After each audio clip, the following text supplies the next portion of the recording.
ಸೌಹಾರ್ದ ಮೆರೆದ ಉಳ್ಳಾಳ ಉರೂಸ್. ದಕ್ಷಿಣ ಕನ್ನಡ ಜಿಲ್ಲೆಯಲ್ಲಿ ಅನೇಕ ಕಡೆ ನಡೆಯುವ ಜಾತ್ರೆಗಳಲ್ಲಿ ಮುಸ್ಲಿಮರಿಗೆ ವ್ಯಾಪಾರ ಮಾಡಲು ನಾವು ಅವಕಾಶ ಕೊಡುವುದಿಲ್ಲ ಅಂತ ಕೆಲವು ಜನರು ಹೇಳಿದ್ದರು. ಅದೇ ರೀತಿಯಲ್ಲಿ ಹಲವು ಕಡೆ ಜಾತ್ರೆಯಲ್ಲಿ ಮುಸ್ಲಿಮರಿಗೆ ವ್ಯಾಪಾರವನ್ನು ಕೂಡ ನಿಷೇಧಿಸಲಾಗಿತ್ತು. ಸ್ನೇಹಿತರೆ, ನಾನು ಮೊನ್ನೆ ಉಳ್ಳಾಳದಲ್ಲಿ ನಡೆಯುವ ಉರೂಸಿಗೆ ಹೋಗಿದ್ದೆ. ಅಲ್ಲಿ ಸಂತೆಯ ಕಡೆ ತಿರುಗುತ್ತಿದ್ದಾಗ ಒಂದು ಅಂಗಡಿ ನನ್ನ ಕಣ್ಣಿಗೆ ಬಿತ್ತು. ಅಷ್ಟು ಮುಸ್ಲಿಮರ ನಡುವೆ ಹಿಂದೂ ಮಹಿಳೆ ಒಂದು ಸಣ್ಣ ಅಂಗಡಿ ಇಟ್ಟು ವ್ಯಾಪಾರ ಮಾಡುತ್ತಿದ್ದಾರೆ. ಇದನ್ನು ಕಂಡಾಗ ನನಗೆ ತುಂಬ ಸಂತೋಷವಾಯಿತು.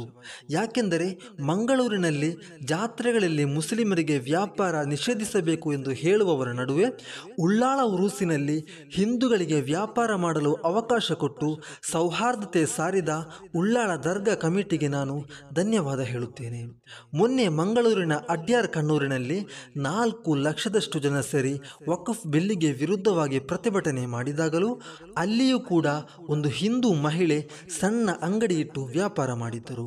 ಅಲ್ಲಿಯೂ ಕೂಡ ಯಾವೊಬ್ಬ ಮುಸ್ಲಿಂ ಕೂಡ ಇವಳು ಹಿಂದೂ, ಇವಳಿಂದ ಯಾರು ಕೂಡ ವಸ್ತು ಕೊಂಡುಕೊಳ್ಳಬೇಡಿ ಅಂತ ಹೇಳಲಿಲ್ಲ. ಬದಲಾಗಿ ಅನೇಕ ಮುಸ್ಲಿಮರು ಅಲ್ಲಿಂದ ವ್ಯಾಪಾರ ಮಾಡಿದ್ದಾರೆ. ಅಂದರೆ ನಮ್ಮ ಮಂಗಳೂರಿನಲ್ಲಿ ಇನ್ನೂ ಕೂಡ ಮಾನವೀಯತೆ ಸತ್ತಿಲ್ಲ.